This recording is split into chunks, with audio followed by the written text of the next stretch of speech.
Ladies and gentlemen, welcome to this panel regarding Iran-United States Claims Tribunal and its contribution to international arbitration today. My name is Jean-Christophe Honlet. Nearly 45 years ago, in 1981, Iran and the United States agreed through the Algiers Accord to peacefully resolve their disputes arising out of the 1979 hostage crisis at the US Embassy in Tehran and the subsequent freezing of Iranian assets by the United States. But Iran and the United States did more than create an arbitral tribunal for resolving state-to-state disputes. They first and foremost entrusted the tribunal with the mandate of resolving claims arising out of contracts, expropriations, or other measures affecting property rights brought by US entities and individuals against Iran and by Iranian entities and individuals against the United States. In 1981, there were the distant precedents of the mixed claims commissions of the 18th, 19th, and early 20th century, and the much closer adoption of the UNCITRAL arbitration rules in 1976. But we were 7 and 9 years respectively before the two exit awards in SPP in Egypt and APL in Sri Lanka that started the modern era of investment arbitration as we know it today. We were even further before the International Bar Association first issued in 1999 the first iteration of its rules regarding the taking of evidence in international arbitration. Since 1981, investment arbitration and international arbitration generally have undergone and are still undergoing a number of changes. But the Iran-United States Claims Tribunal is still here, almost 45 years later. The panel will discuss what the tribunal still does today, dealing with what has been described as seemingly intractable state-to-state disputes.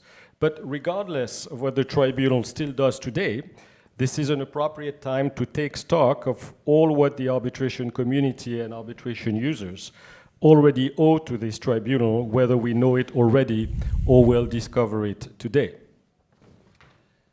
To discuss these questions, we have a spectacular lineup of speakers with illustrious careers. They have lived through the work of the tribunal and have contributed to shaping its case law and practices. Our panelists' detailed biographies are online with the program.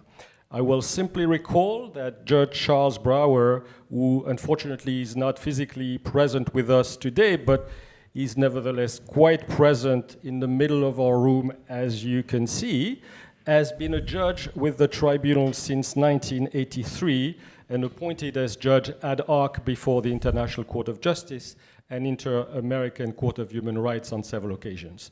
He also had a long career both as a high-ranking legal officer of the State Department and as a partner of White & Case. Professor Hans van Houtte presided over the tribunal between 2010 and 2017. He's an emeritus professor at the University of Leuven, in addition to being a member of the Institute of International Law. Professor Christian Tams is the double hatter in the panel, being both a professor of international law at the University of Glasgow and Sorbonne University in Paris, as well as having been counsel for Iran in several cases before the tribunal. He also served as counsel before the International Court of Justice. He will bring that dual perspective as counsel, particularly for Iran, and academic. We will divide this conversation into two main segments, one devoted to the contributions of the tribunal to international arbitration regarding substantive issues, which will be moderated by my partner Bart Legum, and the second one devoted to its contributions regarding procedural and jurisdictional issues. There will be time for questions from the audience. I therefore immediately turn it over to Bart for the first segment of this panel. Well, thank you very much, Jean-Christophe. And so the first topic that I'd like the panelists to address is that of the tribunal's contribution to the law of expropriation. I did an informal survey consisting of running a search in my computer for all of the cases in which Iran-US Claims Tribunal decisions have been cited. And by far, the tribunal's cases on expropriations appeared again and again and again, undoubtedly because of their being cited international investment treaty arbitrations. So with that, I would open the floor to comments from the panelists. And let's perhaps begin with you, Charlie. What are your thoughts on that? Thank you very much, and it's a pleasure to be with all of you today, albeit at a distance. Actually, as a judge of the tribunal, I enjoyed myself more than anything else the cases on expropriation. There were quite a few of them, and it was, to me, the most exciting part of our work. Now, there are a couple of interesting facts. There, of course, was the 1955 treaty between the United States and a very friendly country at the time, Iran, under the Shah. And that treaty, of course, became an issue. It obviously dealt with expropriation, but for quite a while, Iran took the view that, well, because of all of the political things that had gone on between the time of the treaty being signed in 1955 and our work going on in the 1980s, basically on the expropriation cases, that it was no longer in effect. Eventually, they gave that up, but the third country members of the tribunal were a bit, how should I say, shy about what to do, but they resolved it very quickly by concluding that basically what was in the treaty was essentially what also was prescribed by the international law generally, and therefore they didn't have to decide about application of the treaty. Eventually, the treaty began to be referred to. The third country members felt it was all right to do it, and was not really pushed hard by Iran. Actually, the standards were found to be ideal from the point of view of the investors by the tribunal generally. We had a number of cases. Basically, it was, you know, the full value of whatever was taken. And of course, this was a time at the United Nations when there was a lot of pressure from the General Assembly, and documents were adopted. They wanted it to be appropriate, as I recall, but that never prevailed, frankly. My experience also, sitting for some decades as an international arbitrator, was what we would hear most about from the Iran-United States Claims Tribunal cases cited in bilateral investment treaty or other ISDS cases.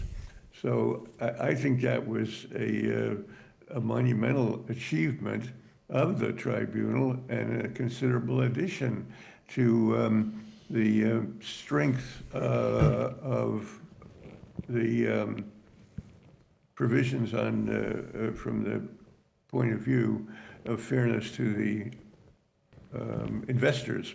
Now, one thing is very interesting. I don't think that any one of the three chambers of three judges each that dealt with these cases back in the 1980s ever found that the taking was unlawful.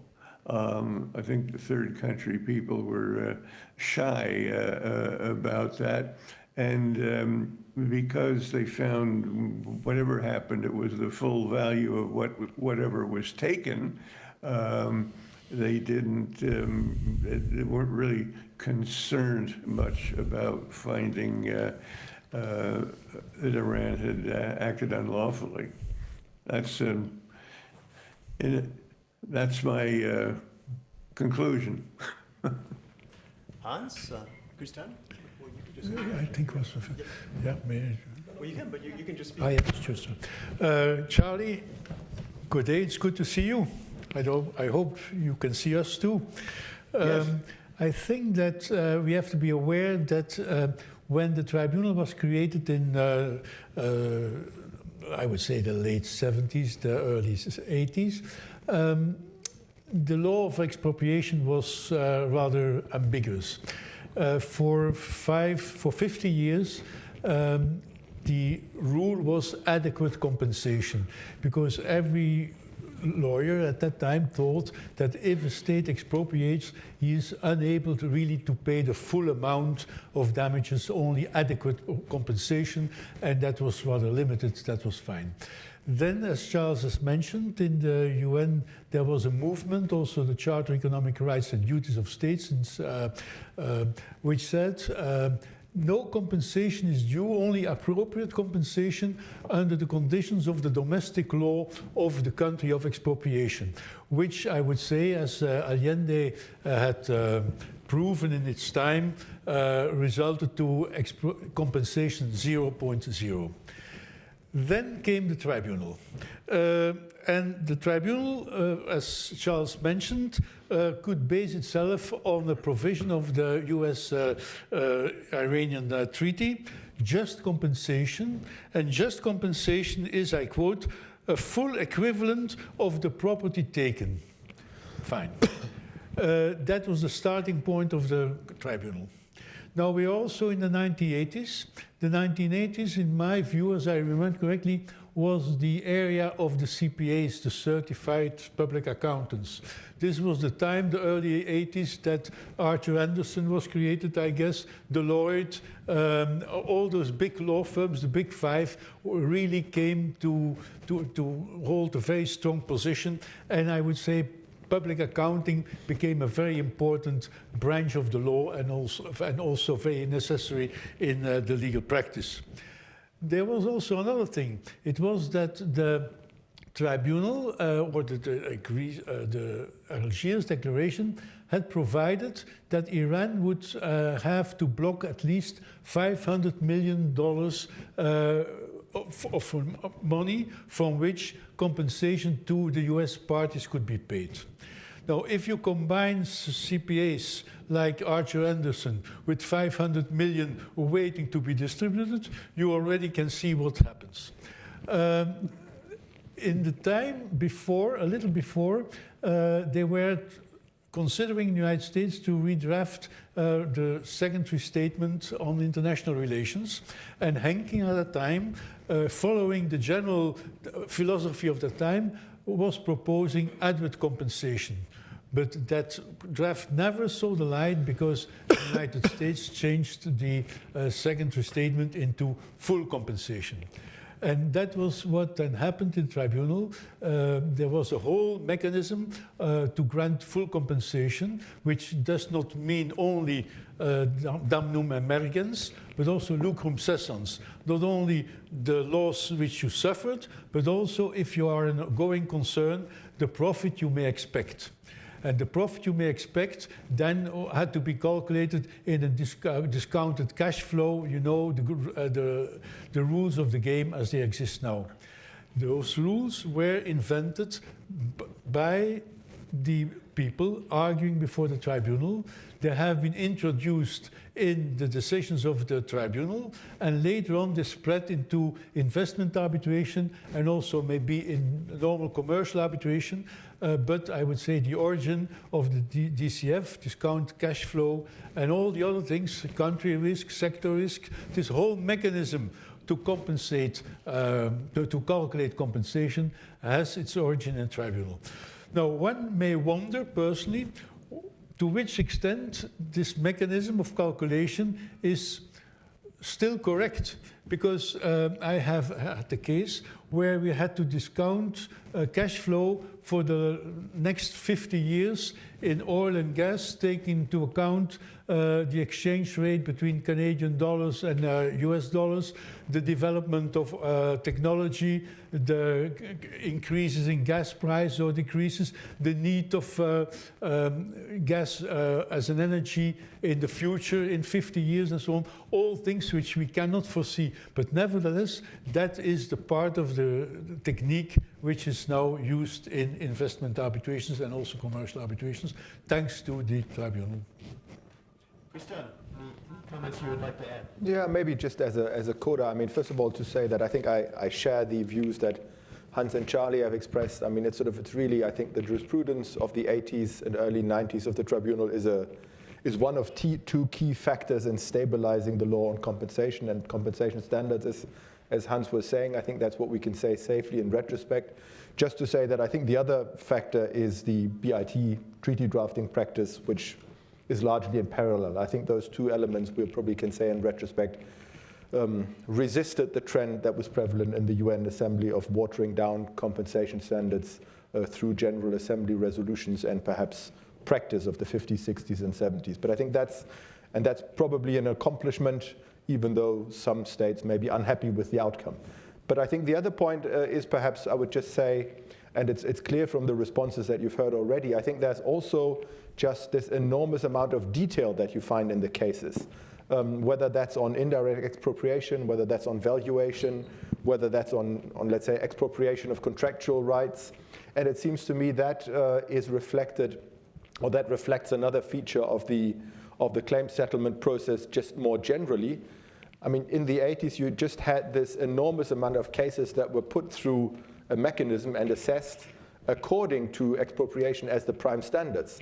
There's nothing on FET that you really can take from the Iran-US Claims Tribunal jurisprudence, but an enormous amount on expropriation, because that was the primary benchmark against which claims were assessed. And so I think the large volume of cases, plus the fact that expropriation played such an exorbitant role, really accounts for the importance in practical terms, if you want, in the fine-grained analysis of expropriation, because on most things there's an Iran-US Claims Tribunal case on expropriation that you can use to analogize or distinguish yourself from in modern practice.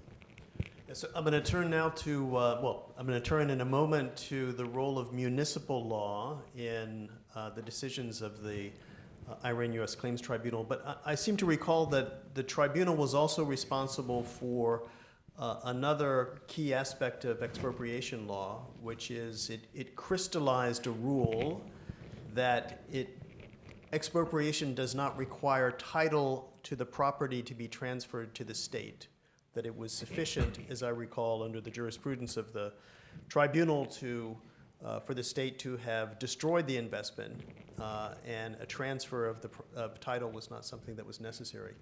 Did I get that wrong? Charlie's probably the right person to answer that. Charlie's the right person. Charlie, did you hear the question? I'm sorry, did I have something to say about that? Yes. I'm not, there were basically two different sorts of expropriation. There was expropriation by decree of the entire insurance industry. And I think that must have been taken over by the state. Now, on the other hand, there were individual expropriations, particularly in the oil sector, which also, I think, in the cases that I remember best, went to the state. I don't dispute what you say. This could very well have been the case in individual cases, but I think largely everything was taken over by the state, and in the meantime, put the guard force in business. All right, well, let's now turn to the tribunal's treatment of municipal law. Hans, would you like to take up that topic? Yeah. Oh, yes. Municipal law.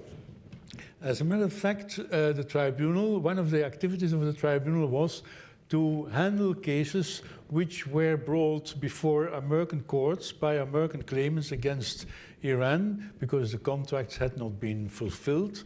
And also another type of cases were cases which were had to be judged originally in Iran but were brought to the tribunal. That inevitably involves the fact that the tribunal had to settle contractual disputes which are governed by domestic law. And also, not only the substance of the contractual dispute is governed by contract law, but also you had a lot of other preconditional questions. For instance, is there a right of, is there an ownership to property? Is a claimant entitled to claim on behalf of his deceased spouse? Or are heirs entitled to claim property on behalf of the deceased, and so on. All those questions came before the tribunal and had to be solved by municipal law. In a recent case, A15, there is a question which was quite fascinating for international private lawyers about the right to property, whether property had been transferred to Iran so that Iran could claim the return of that property to Iran. What were the cases? The cases were involved the fact that Iran had ordered property to be some items to be manufactured in the United States. They were manufactured in the United States and they were ready. But before they were delivered to Iran, when they were staying on the quay to be shipped to Iran, the economic sanctions arrived and the property remained there since '79. And of course, the question is, had that property to be returned or not? Okay. Now, the question is, which law governs title, transfer of title in a contract? If the contract is governed by US law, the transfer of title is the moment of delivery, when the goods are delivered from the seller to the buyer. At that time, the property title is also transferred. Iranian law, which is, was influenced by Egyptian law, which was influenced by French law. As French lawyers, you know, under French contract law, the title to property is transferred the moment the contract is concluded, or if the contract has to, if the item has to be manufactured, the moment the item is manufactured, exists and waits for transfer. The question is, which law applies, American law or Iranian law?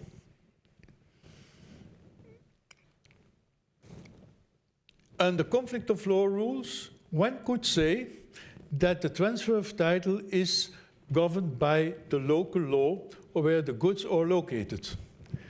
Now, where are the goods located? When the goods had to be manufactured in the United States and had to be shipped to Iran to be delivered there.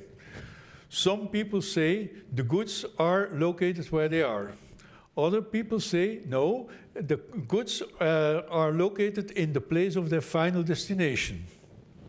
That's one discussion. Another question is, under Iranian law, the transfer of title between seller and buyer is governed by the contract. If the contract is Iranian law, the goods are transferred under Iranian law, which means at the moment the contract is concluded or the assets are being created. Next question, which conflict of laws will we apply?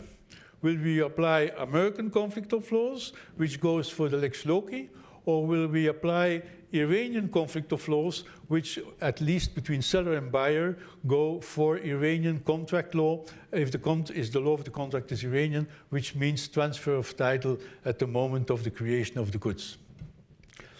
The tribunal had to solve it, and the final solution was that we did neither apply Iranian conflict of laws nor American conflict of laws, but some of the tribunal said property is a notion under international law. It had to be understood as the man in the street understands property without any legal connotation. I guess the majority said, no, it's a legal problem, but we will solve it under the conflict of rules, which are generally applicable, not in Iran, not in the United States, but general conflict of law rules. And there it was decided that generally conflict of law rules say it is the place of where the goods are located, it's American law, which means that when the delivery takes place, price is transferred, and if the delivery did not take place, the goods remained US, and there were no Iranian goods and had not to be returned. Now, this is a very complicated example. I guess as a law professor, it's fantastic about how international private law can play a role or complicate matters in an incredible way in an international tribunal. Thank you. Christian, any comments? Well, maybe I can't quite resist the challenge. Maybe I would just say that the question did indeed divide the tribunal, and perhaps according to the country for which I was having the honor to make the argument, perhaps divided it slightly the wrong way. I think there might have been, you opened the question by the use of the Tribunal of Domestic Law. I mean, I think historically there's been dozens and hundreds of cases where, of course, it played a role. This may be one case where the reliance on domestic law may not have been necessary, and it might have been a much easier approach had the tribunal been guided by the arguments that 4 members of the tribunal thought preferable, that international law had a notion of property which was to be given effect, in which case goods that had been fully paid and that were nearly shipped and were just stopped on the quay, but everything else had been done, would have been treated as property as they would be under every human rights treaty, under every investment law contract, under every investment law treaty. And the Iranian claim would have won the day, but I recognize, and I'm not trying to rehearse the argument, I just wanted to flag it because, Hans, I like your detailed exposition of the issues. There might have been a much shorter award had the 4 arbitrators been joined by a few more and found a different way, and found this a case where it was not necessary to go to the depths of municipal law application in the interpretation of an internationally agreed treaty clause. But I appreciate that was a minority position in the tribunal. Charlie, anything you'd like to add? Hans was president of the tribunal, I think, throughout A15 2A. It is a recent case, and I was there for every second of it. Also on the tribunal, I think that Professor Tams has made the point subtly that there were 4 votes out of 9 for the position that he had been taking. We lost Judge Sima, I think, in that case. It was, and this case went on for a very long time, necessarily. So we've been talking so far about kind of the direct impact of the jurisprudence of the Iran-U.S. Claims Tribunal. I'd like to now discuss its indirect impact through its influence on other rules that have been developed in the years since the tribunal was put into existence. And I'd like to turn to Christian to ask him to address the contribution of the tribunal to the International Law Commission's articles on state responsibility, in particular in the area of attribution. Mm-hmm. Yeah, thanks. I mean, the influence is, I think, is massive, especially in the field that you mentioned, Bart, attribution rules. But I think it's not perhaps, and I'm saying this without perhaps largely critical of the general international law audience that deals with state responsibility, not fully acknowledged, I think. And there may be reasons. But why is it massive? I think, if you just heard what has been said, this is a decade or 15 years from 1980 onwards, or 1981 onwards, of really putting state responsibility into practice, and really constantly, with respect to particular cases, asking the question that informs the rules on attribution. For whose conduct does a state have to stand in? Well, clearly for the acts of its organs, clearly not for everything that happens on its territory, but where do you draw the line? And I think in the setting post-1979, post-1981, it's clear that there was so much conduct that was beyond the forms of, let's say, clearly state organ conduct, that the question of is it attributable or not arose all the time in very practical cases. And I think the jurisprudence of the early, let's say the early jurisprudence of the Iran-US Claims Tribunal has lots of pointers as to these very practical questions. What about a charitable foundation taking over the management of a formerly internationally owned hotel? Let's call it Hyatt. And then the question is the conduct of that charitable foundation attributable to Iran? What about in a workers' council taking over an international firm, an international corporation? Is that public conduct that is to be attributed, or is it analogized to that? And I think to all those practical questions, I think the tribunal has given pretty hands-on responses, typically, if I'm simplifying, based on really proximity and control by the government. And I think I probably like the Iran-US Claims Tribunal responses in their approach a lot more than the ILC's approach to state responsibility and attribution, which really for decades tried to spell out, and some of you may be familiar with that, sort of categories of attribution for organ conduct, for what the ILC called de facto organs, for entities that are controlled by, or whose conduct is controlled by the state, for acts that are acknowledged and adopted. And I thought the ILC, of course, for general international lawyers, has shaped the categories, but I think the Iran-US Claims Tribunal jurisprudence probably fills it a bit more with life. So I think it's eminently helpful, really, for all these. What is a de facto organ? When is there control that is sufficient enough to attribute private conduct to a state? And I think there's a lot of sort of really helpful pointers in the jurisprudence. Just one final comment. I don't think it's fully acknowledged, and for a curious reason. I mean, you might say in the first response we talked about the tribunal being lucky in time, that it got to decide cases when there was a real issue to be resolved. I think from a state responsibility and attribution perspective, I think the jurisprudence of the 80s is a bit badly timed. The ILC, for those who work on state responsibility, had concluded the rules on attribution on a first reading in 1980, and then it was dealing with them in a very brief second reading in the late 1990s. And I don't think it had the opportunity to really fully process the richness of the jurisprudence. It had its categories already, which had been devised before, and it didn't really have the time to fully integrate it. So I think the ILC's Bible, if you want, for those of you who read the ILC yearbook of 2001 with the ILC draft articles and commentaries, I don't think the Iran-US Claims Tribunal is given the importance it deserved in the ILC's official yearbook. But there is redemption. I think the real Bible, the book by James Crawford, State Responsibility, the general part, I think, does remedy that, and I think has this phrase that the Iran-US Claims Tribunal has made a signal contribution to our understanding of attribution, and I think that's where I would end. Hans, anything you'd like to add? Yes, no, I fully agree. Of course, attribution is not only on the respondent side, it may also be on the claimant side, because some of the questions involve the issue. Is an entity, can it be similar to put at the same level as the Iranian state, in order, let's say, that the property can be considered to be Iranian property? I have a question also for my colleague. The US Iranian Tribunal could base its compensation on the Iranian-American Treaty full compensation. And it was already explained how full compensation was considered by the tribunal. To which extent has the work of the tribunal also influenced the compensation chapter of the ILC draft, in order that, you know, it left the added compensation principle which existed before, and nowadays it is full compensation, and added compensation is no longer applied.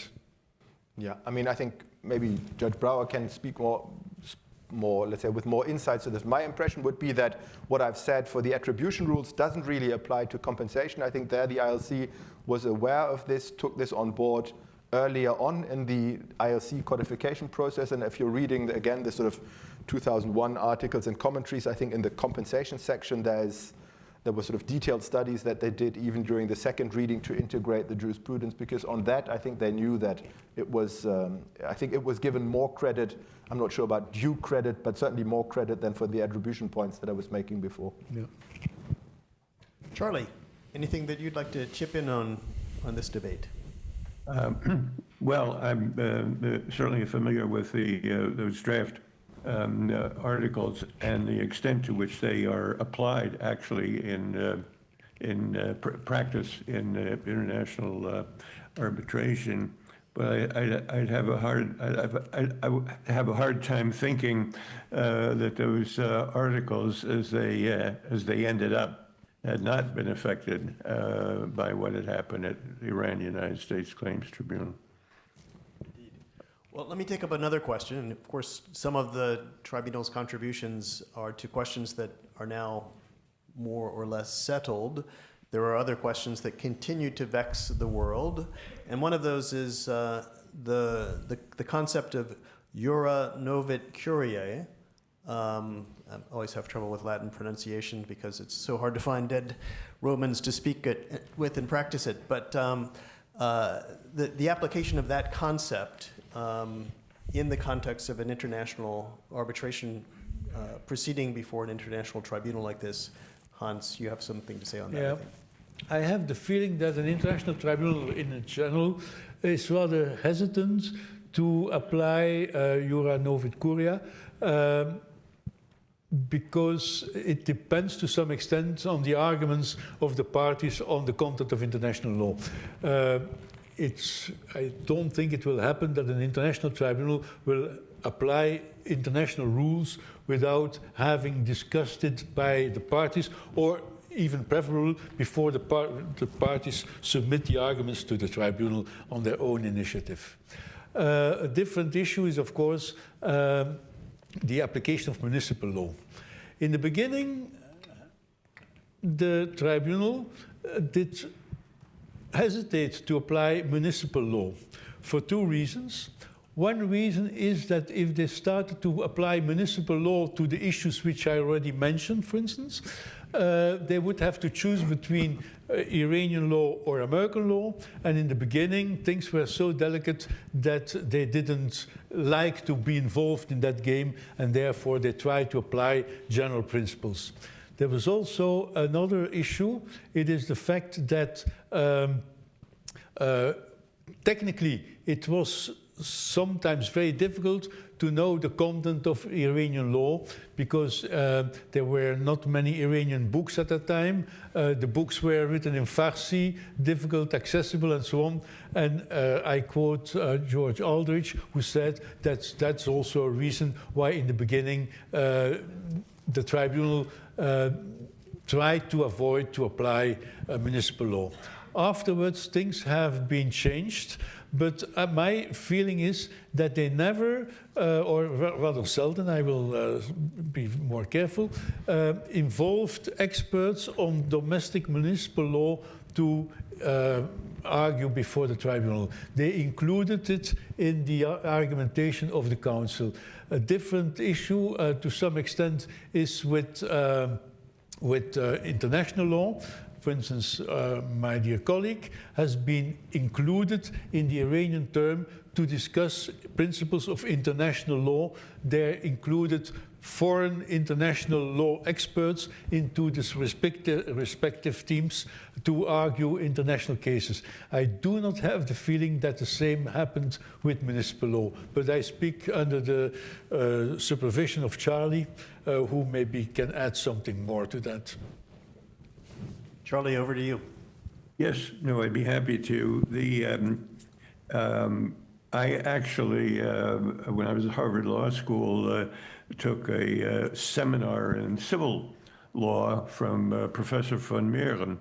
And I know, and that was mostly French and German law. And I know from experience with German law and court proceedings, to me, it was always kind of shocking that a judge could say, well, effectively, I don't care what you're telling me. We know the law, and we'll apply it as we see it, which, being civil law trained and spent a lot of time as a trial lawyer, actually, in New York earlier in my career, the idea that you can just kind of overlook or not bother with what the lawyers are telling you is a bit strange. And frankly, Hans is right. I mean, I've been there a lot of years in different capacities, and I can't remember a case where we didn't basically deal with what we were presented with by the parties and by their counsel, and deciding on the basis of the record made before us. We might ask questions that would probe further the arguments put forward, but we were always dealing with what was before us, and a sense of the fairness, and you have to deal with what's been presented to you. You know, we have never had a case, as far as I know, of you know, we know the law. We don't have to. We don't have to act just on the basis of what you, counsel, have presented. Christian, anything that you would like to add on this point? Maybe just one footnote, which is sort of to what Hans was saying, and sort of George Aldrich, one of the former members, was saying that, let's say, lack of familiarity with Iranian law or lack of access to treatises on Iranian law might have been a contributing factor explaining hesitation. I think that's, I mean, I have no reason to doubt that, and I perfectly understand the sentiment, but of course, this points towards one thing that I think in retrospect people will need to ask about this tribunal, of whether it really dealt fairly with two separate countries where one seemed to be treated as inaccessible in its laws and the other perhaps less so. This is not a criticism, I think it's an observation that perhaps explains why certainly in the 80s, I mean, would one not a tribunal then want to make an effort to understand whether it can have access to Iranian law or learn Farsi if this is a plausible, applicable law? Again, I'm saying this, really sort of pointedly without criticism. I just think it's one of the lingering questions that for me rises all the time when I'm looking at the history.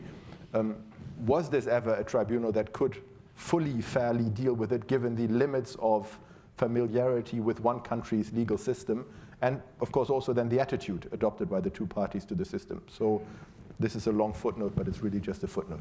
Well, of course, in the early 80s, information of foreign legal systems was very difficult to accept. No, internet did not exist. Yeah. International publications were rather rare, and therefore each legal system had its own constituency and its own literature, but it was not covered, it was not accessible for outsiders. No, I fully take the point. Of course, that's changed now. Now you can get information in 24 hours on whatever question you raise in whatever country. Yeah, no, fully taken. I'm just wondering, if we were designing our ideal tribunal, we would probably hope that it has, to the same way, access to the two potentially applicable municipal legal systems. But again, this is more, I mean, as I said, this is reflecting about something that happened at the time, and of course the scenario was anything but ideal. So I'm not, as I said, I'm not criticizing. So I think we're transitioning now from, this topic is already transitional between substantive and procedural, so I'll turn it over to Jean-Christophe to take us through the rest of the discussion. Thank you, Bart. So we're moving into the procedural and jurisdictional segment of this conversation, and let's perhaps start with the beginning, procedurally speaking, and the beginning is the rules of procedure of the tribunal, which to a large extent incorporate the in-situ arbitration rules. Let's remember, as I said in the introduction, that we are in 1981. The in-situ rules date back from 1976, the first iteration. Very few people at the time had ever heard of the in-situ arbitration rules. So my first question, and perhaps we'll be starting with you, Charlie, is did the rules simply live up to the expectations of the tribunal and whatever expectations there were at the time. Well, yes. In a word, the 1976 UNCITRAL rules had to be revised to a certain extent to take into account that this is a 9-member tribunal and our the terms of jurisdiction and so forth, and a number of changes had to be made. But the reality is that the rules were brought to life in application in the growing field at that time. Remember, we're starting, strictly speaking, on the 19th of January, 1981. And you could, and that was inauguration day of President Reagan. And anybody who was watching that was watching a split screen with Reagan taking his oath as president on one half of the screen, and the hostages being returned to Rhein-Main Air Force Base in Germany for medical checkup and so forth. It was a it really became the UNCITRAL rules became widely accepted, and of course widely accepted by arbitrators because the rules permitted them to basically set their fees, taking, of course, account of some discussion with the parties. And books have been published about one dissertation done by the recent longtime head of the LCIA was basically UNCITRAL rules as applied by the Iran-United States Claims Tribunal. And my very first law clerk, David Karen, God rest his soul, they put out several editions of a very thick book on the UNCITRAL rules, including reference to how they were applied by the tribunal.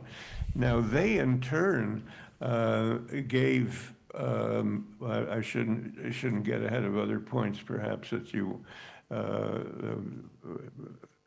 wanted to ask about this, but there were a number of effects that the tribunal had in basically leading to the Hague as advertising itself as the legal capital of the world. Hans or Christian, do you wish to add anything to the rules of success? Just to pick up with the legal capital of the world, that's what The Hague calls itself, the capital of justice and peace. And thanks to the tribunal, also the Rwanda tribunal came to The Hague, the Yugoslavia tribunal came to The Hague, Europol came to The Hague, Eurojust came to The Hague, and now, of course, now the International Criminal Court. And there's a whole industry in The Hague of international bodies settling disputes. The most recent one is the Registry for Damages in Ukraine, which is also, by the way, manned by old tribunal people. Norbert Wühler, Vaios Kanen, also Lucy Reed, who was an American agent before the tribunal and so on. Because one of the elements Charles did not mention, maybe he will do it later, is the great amount of people who started at the tribunal and then also were active later on in international practice, in international arbitration, and there are many people in this room which are an example of that. I should, if I may add, when we arrived in town, when the tribunal arrived in town, the International Court of Justice was doing either nothing or next to nothing. It didn't have anything like the docket of cases that they have now. They were not busy. We were extremely busy. You could not, as after we got, well, in the 80s, basically, the 80s and 90s, we were doing the individual claims of American individuals or companies. And we were obviously wanting to get through those as fast as we could. And you couldn't do anything else. You couldn't sit on other arbitrations as you could after 2000 or 2001, when everything was state to state and just taking longer for a whole variety of reasons. You recall that famous Dutch professor who worked on the rules. Had brought it about that the Secretary General of the Permanent Court of Arbitration would have a very important position. Well, as the rules were increasingly applied, we were the PCA woke up from being a dead letter with a former ambassador, Dutch ambassador as the Secretary General, and with one assistant.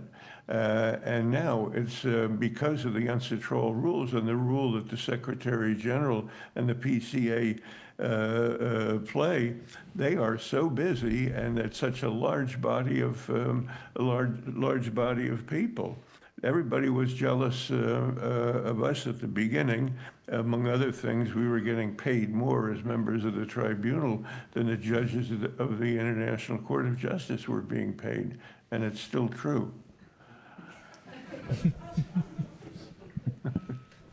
Christian, would you like to add anything to this? Maybe just flippantly, I don't think we need to worry about neither. Sort of the salaries, I think, are okay for both. Yes.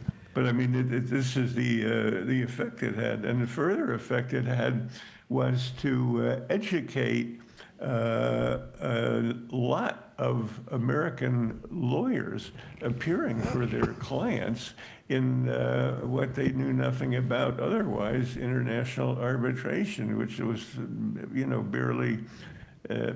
barely in existence at the time by comparison to what it's become.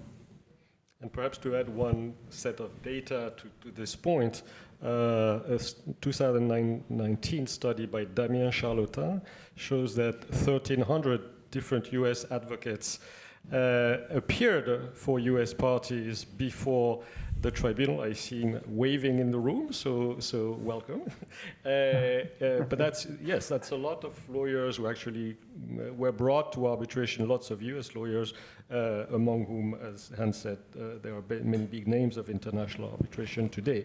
So let's move perhaps to a different question, which is a role of arbitrators for party-appointed arbitrators, the US arbitrators and the Iranian arbitrators. How different are they from what we see them in commercial or even investment arbitration today? Do they fulfill a specific function? And I'll turn to Christian on this topic. Well, I mean, I think I'll be curious to see what Hans and Charlie will say on this, because they have fulfilled the role and can probably compare it. I would say, from looking at it from a bit of a distance, the role is, I mean, on the one hand, that of an arbitrator deciding very technical, very detailed, very fact-heavy cases, including on all the issues that we were discussing in the first round of the panel. But of course, there is presumably more than that. I mean, this is a tribunal, I think it was mentioned, of sort of 9 judges, which now in these remaining cases sits as the full tribunal, but which previously functioned with chambers, always one Iranian, one US appointee, and one neutral appointee.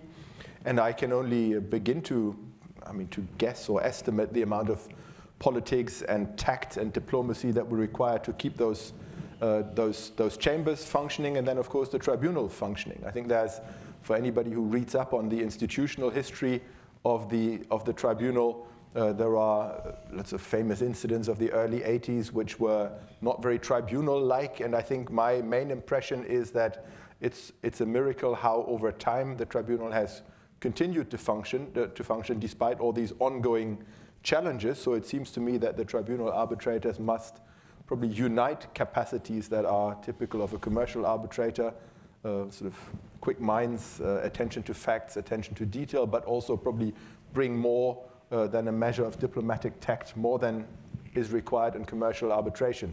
And that to me seems perhaps, I mean, I assume it's something to which we'll come to discuss, but I think that reflects, of course, the function of this institution, which is on the one hand processing cases, at least in the 80s, at a quick pace, now at a less quick pace, but of course also is always more than a dispute settlement agency. It's also a forum at which two states that otherwise don't speak always in friendly terms about each other have a point of contact. But that's a broader point perhaps to be pursued later. Charlie, would you agree with that characterization? I just want to yes, make this is a sensitive point. Professor Tams has referred to the third country members of the tribunal as neutral members. I've always had problems with this term because the American members definitely were also neutral in the sense of tackling their task as a good lawyer or a good judge should. Was never the case, with one small exception on the Iranian side. With one small exception, the Iranian arbitrators always voted for the Iranian position without exception. Though they profess to be, honest. But is that not, to some extent, inherent in the process? Like, if you go back to the Alabama arbitration of 1872, those arbitrators also took sides, and it is presented today as a poster child for modern international arbitration. Was it not inherent that this happened this way? Or? Yeah. From my perspective as president, the issue is very important because there are 9 judges, 3 appointed by one state, 3 appointed by another state, the 3 others appointed, but in fact sometimes one of the 3 appointed by one state, the other of the 3 appointed by the other state, and then the president appointed by some consensus coming from somewhere. Now, I think we have to be realistic. Also in arbitration, you have different arbitrators, and we have also different parties in arbitration, and one should not be upset when an arbitrator in more or less follows the arguments of the party which has appointed him. I know in the books each arbitrator is impartial, but in reality that's not always the same case to the same extent in all cases. There are different issues. The first issue is to which extent should, but no, I will maybe discuss that later. Let's assume that the party-appointed arbitrators more or less follow the arguments of the party which has appointed them. I say more or less.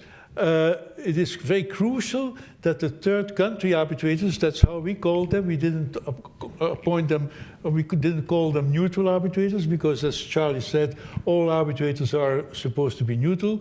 We call them third country appointed arbitrators. When the third country appointed arbitrators consider their role also to be very in favor of the party which has appointed them, if it is a type of package deal, which has happened in the past, then the stress on the president is rather important, because it is the president who has the decisive vote. Therefore, in the ideal way, and I guess we arrived at that stage nowadays, the third country arbitrators are more or less have different meanings.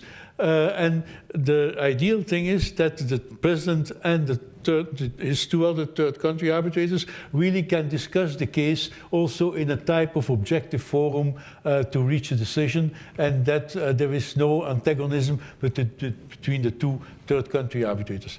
Now, the good thing is also that the judges in the tribunal are appointed for life.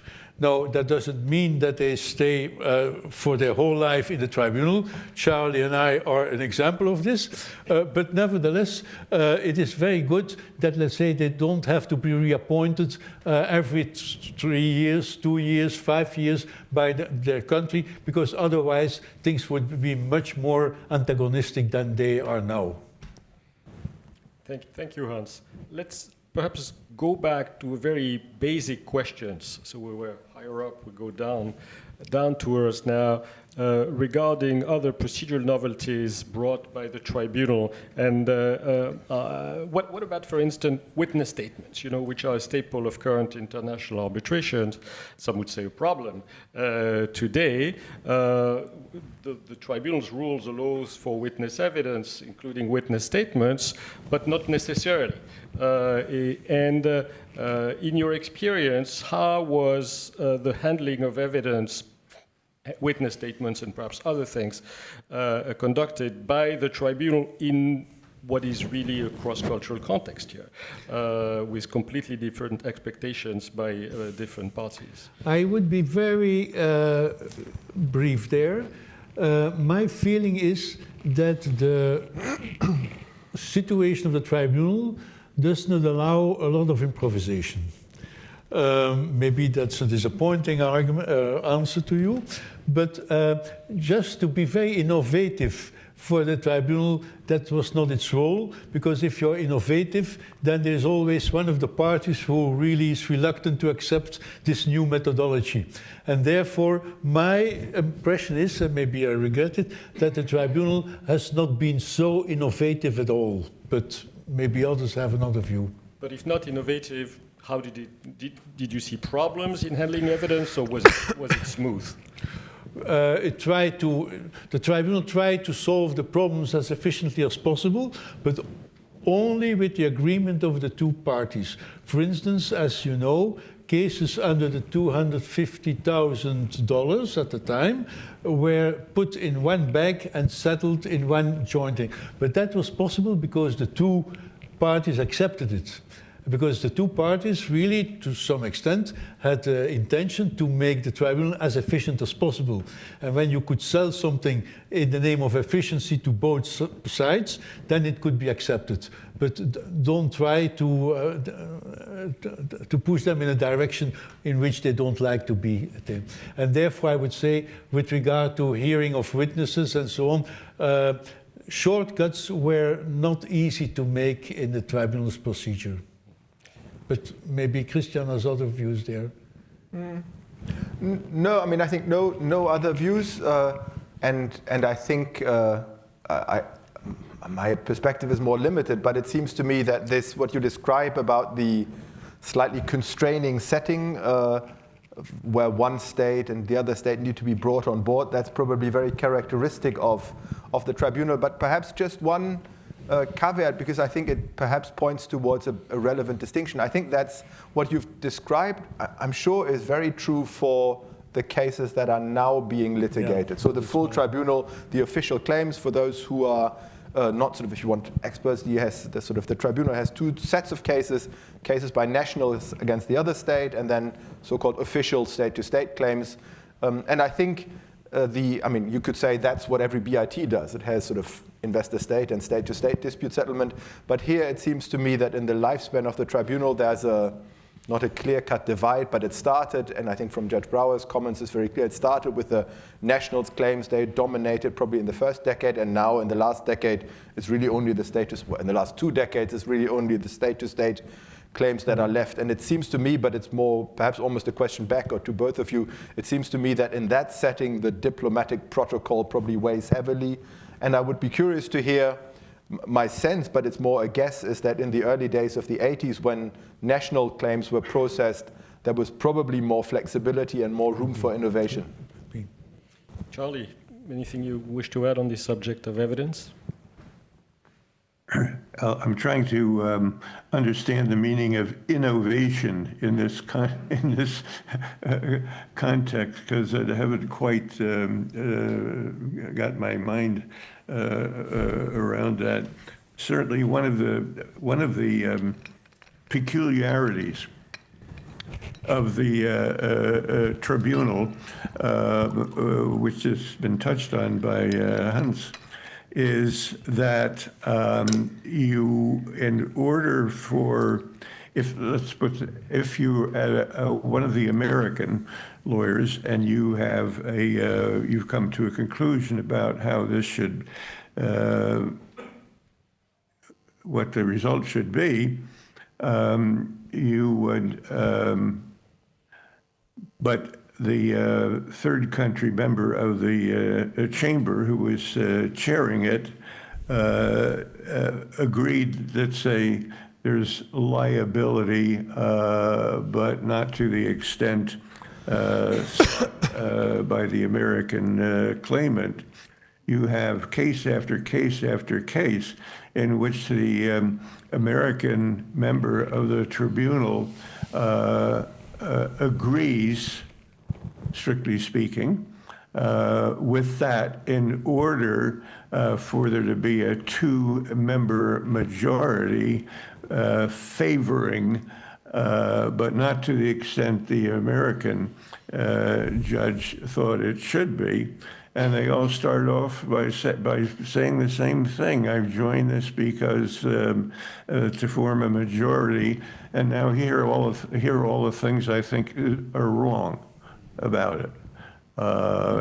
That's kind of an unusual situation, but as Hans said, the third country members are the targets of both sides in a case. I've had the situation with one of my judges, not certainly one of my third country colleagues, lovely fellow that I really liked greatly, but we disagreed a lot. And I would bring to him and say, well, look, here's my opinion on this, or here's what I don't like about this. And I have put you out on the end of a limb of a tree and sawed it off behind you. Now, tell me what you think. And the response always was, I don't change my mind, but I see I have to work on the reasoning. That was a constant factor. No, maybe one of the issues which came to my mind now about the lack of flexibility is the following. The tribunal started in, let's say, 80, 81. Claims had to be filed. Yeah. One party, Iran, took a very long time to submit its statements of claims. Then the United States submitted an answer sometime later. Then Iran submitted another brief. The United States submitted another brief. Now, it was an absolute principle that each of those delays under the equal time principle should be equally long, which meant that, as a tribunal, you wanted to proceed things in asking a party whether it could submit the claim a little sooner. That party refused it systematically because under the equal time rule, the other side had taken so. But after a while, it became ridiculous because they had spent years in submitting a claim. And don't tell me that, if you do make a little effort, you can do it in some shorter time. But anyway, this is the principle which was sacrosanct and which is also an explanation why the tribunal moved so slowly. And that, as a chairman, you couldn't have changed. Let me just provide a little bit of context. The briefs that you're talking about, the submissions you're talking about, are thousands and thousands of pages long in some of the state-to-state cases. Sometimes. So in the beginning, yes. At the end, no. I'd like to move to another subject which is very current in investment arbitration and was tackled by the Iran-US Claims Tribunal, and that the subject of dual nationals. The first cases that are inevitably cited by states in every dual national case in investment arbitration today are the Nottebohm case of 1955 by the International Court of Justice, immediately followed by the A18 case before the Iran-US Claims Tribunal that in essence adopted the approach of Nottebohm, namely that of the dominant and effective nationality. And my question, because it is so current and we see some totally diverging awards by investment tribunals, particularly in recent times, that were a bit more consistent 4 or 5 years ago, but in the past 2 to 3 years, we've seen tribunals starting to adopt the standard of the dominant and effective nationality, whereas other prior tribunals have said, no, we're talking about investment arbitration. We have a specific treaty promoting investments that excludes customary law and this rule that has no place. So since we have the benefit of having you here today, do you think that the A18 approach, dominant and effective nationality, has any place today in investment arbitration? I'll start with you, Charlie. Well, I've actually not run into such a case, but there are certainly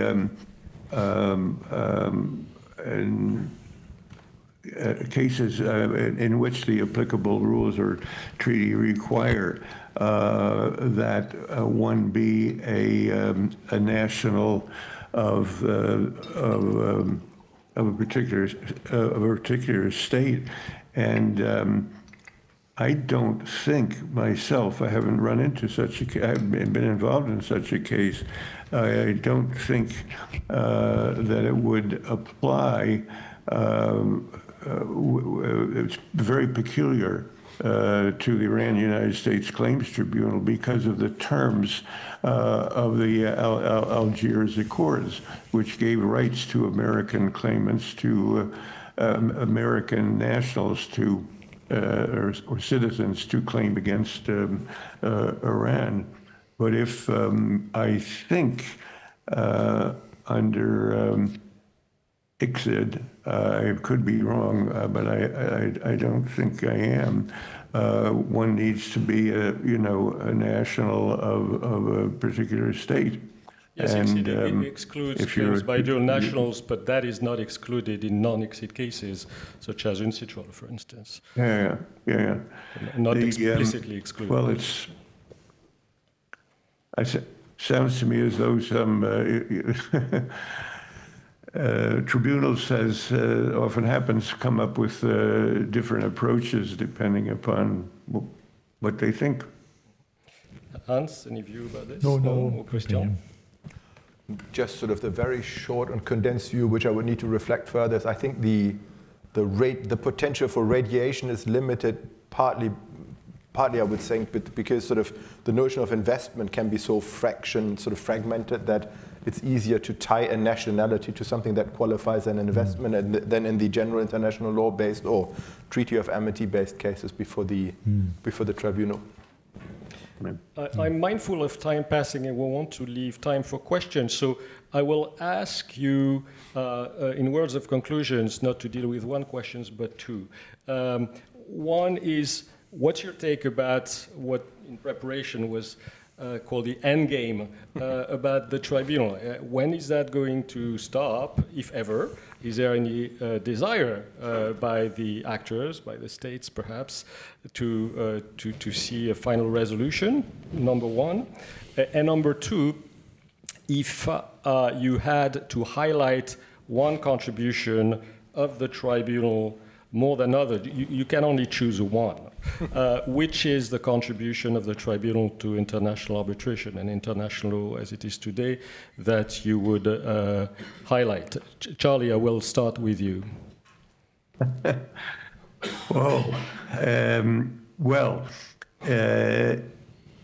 It has been the father and now the grandfather of other efforts. For example, when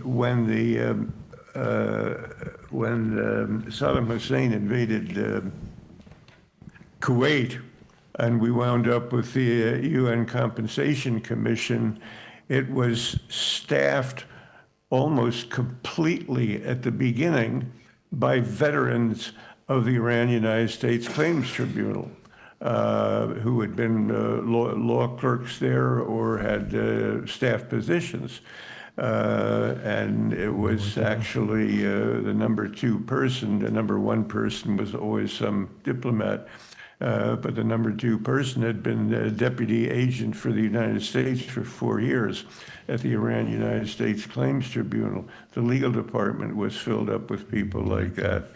And now, the situation with respect to Ukraine, as was previously mentioned, there are very familiar names of people who've been agents to or had other involvements in the Iran-United States Claims Tribunal, and potentially also at the United Nations Compensation Commission, who are working with various groups and bodies to work on the potential for a tribunal dealing with claims of Iran against, of Ukraine against Russia, and it's an incredible result that you have it ongoing now,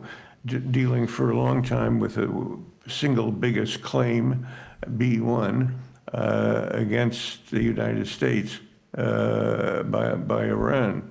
And these 2 states have not had diplomatic relations at all since the Desert One raid under the Jimmy Carter administration that failed, and he terminated diplomatic relations at the time. So it's had and as I say, it's had an impact on a lot of people, and it's a model of how what we call a Mexican standoff can lead to a peaceful resolution of a whole series of claims involving billions of dollars on both sides.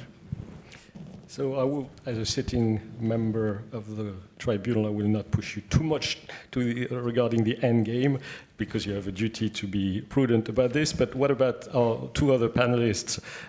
Key contribution, and when do you think this is going to end, if ever?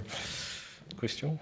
Well, end game, I cannot speculate. It depends. I mean, it can be ended very quickly, so the parties can withdraw their support, and then it will end, whether that's a conscious choice or a choice by one of the parties. I hope it's not going to come to this. I noticed that Judge Brouwer in his memoirs suggested that it may be time to wrap it up and reach a sort of a conclusive settlement, which would probably require some sort of payoff.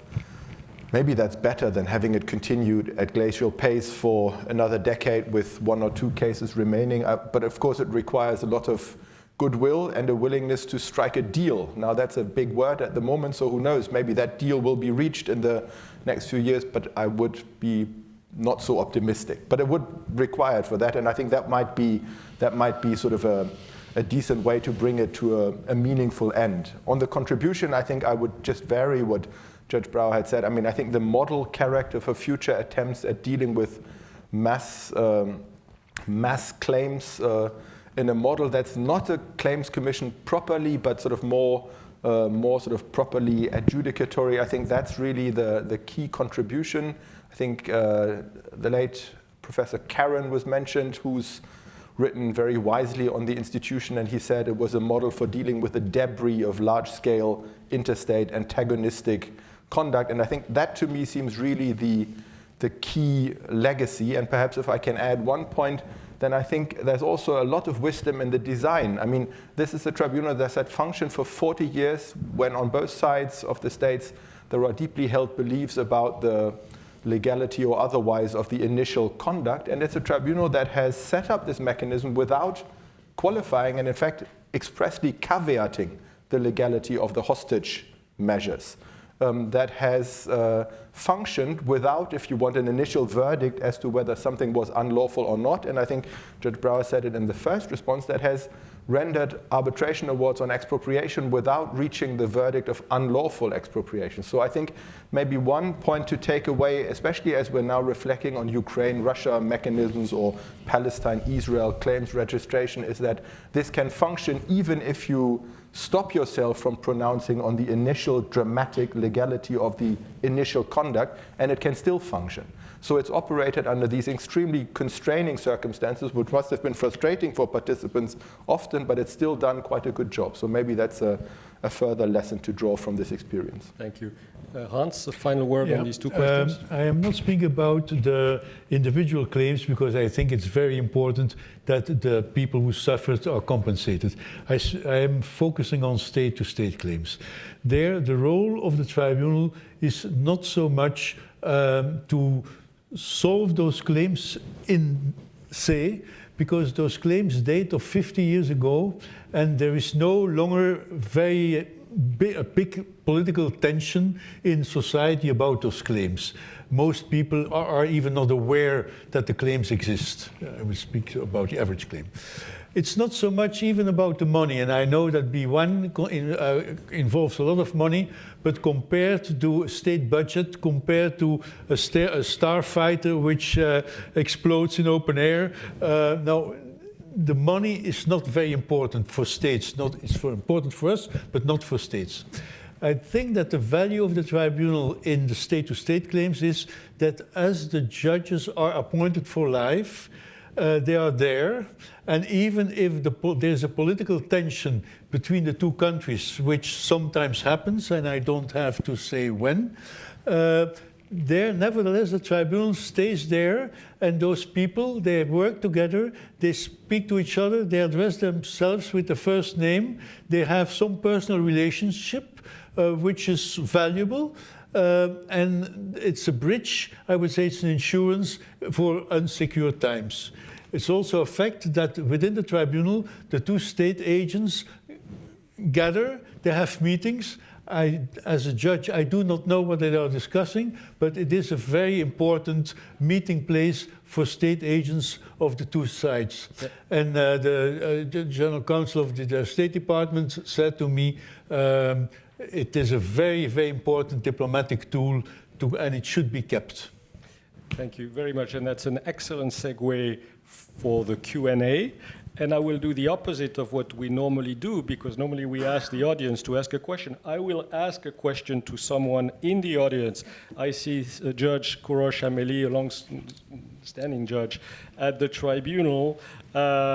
And I would ask you, do you agree with the view expressed? I mean, if you wish to express a view, of course, and it's respected if you don't. But do you agree with that function of diplomatic channel just highlighted by Hans van Houtte? Thank you very much.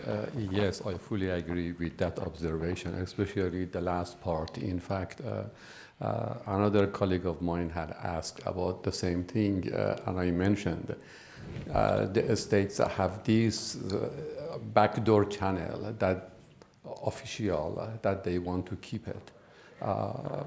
We don't know how they are going to use it because we are not told as judges, but we can see it, that they are doing it. What they do, and we don't know really, but they would like to keep it. Otherwise, we see it doesn't really make sense for the tribunal to continue. It could have been dealing with the cases much faster. They don't even ask for acceleration. Even the claimants don't ask, let alone the respondent. And when where Hans just mentioned, for example, the United States in a case takes 10 years to respond, just because the Iranian side has gotten 10 years to respond. The point is that Iran doesn't object to the request of the United States when the United States asks for extension. Actually, in one of these cases, I made a concurring opinion and raised the point, and that if you do that, then the other side, I guess it was in one of the cases when Iran was the claimant as a new claim, it was, I guess, A30. Then the Iranians were asking me, why you are raising this? What is your business? Thank you. Are there questions on any topic from someone in the audience? I see the gentleman here. Hi, thank you for your presentation very much. My name is Puya, I'm a Canadian lawyer, and I'm at the University of Cambridge for my master's. I'm curious, when it came to deciding which laws apply, if the Iranian Revolution was or played any role, because it was right around the time that the tribunal was formed. So I'm wondering if the laws pre-1979 and post-1979 had any impact in terms of being applied. Is there any member of the panel you wish to address your question more To than anyone. the other? Thank you very much. Charles? Charlie, do you wish to address this? Well, considering the fact that the national laws of the two sides were not necessarily taken into account, except in what Hans has described on A15-2A. If we weren't looking at Iranian law at all, it doesn't make any difference.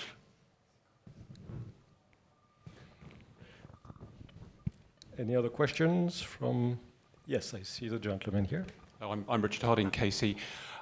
We've heard a lot about the success of the tribunal and its achievements. Presumably not everything has been perfect, and it's potentially a very useful model for further disputes of a similar nature. What would you change? What would you do differently for another occasion when such a tribunal is required? Well, I guess you couldn't do it differently, but it would be nice if the other side, Iran, basically also sent people who would not be afraid to vote against Iran from time to time. But that's not been, with one exception, that's not been the case. I would. I can't really say what one could change that would make it work better. I think it's worked well, everything considered, and considering how it came about, I don't think there's any way you could improve it. Yeah, I would add to it, as I said also, one should be realistic. And as an arbitrator, as a chairman of the tribunal, one should understand that some arbitrators are not able, for different reasons, to take different positions from their country's argument. Now, I have been in cases where, I will not mention the states, but anyway, it was a fact. The crucial thing is, I guess, the 3 third country members, because they really need to be a solid center of the tribunal decision making. helped by the country arbitrators, who then, of course, can add different arguments. One of the problems I didn't mention is the procedure is that it takes a long time between 79, 80, 81, and when a case is decided. Sometimes 50 years. In the meantime, of course, all factual witnesses are passed away, documents have disappeared, and then the structure of the tribunal is that there have been big submissions. Bart mentioned 1,000 pages. Not all submissions are 1,000 pages. Some are a little more, some are a little less, but nevertheless, it's a lot of paperwork. All those submissions dating of 20, 30 years ago, written by people we don't know, who are no longer there, who cannot explain what they have written, have to be decided by the tribunal. Then a problem is, to which extent should the judges, on their own initiative, wade through the 1,000 pages to find on page 522 in the second paragraph something which is very useful for their case.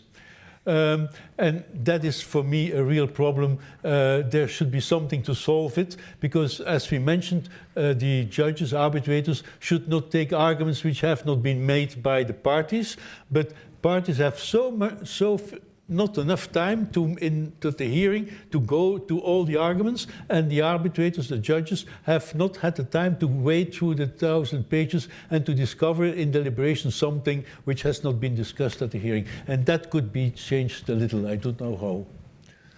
Do we have a final question? No?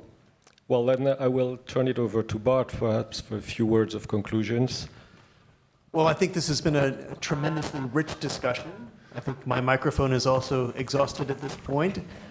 And so therefore, I think I will simply ask you all to join me in thanking the panelists for an extraordinary discussion. Thank you all. Great.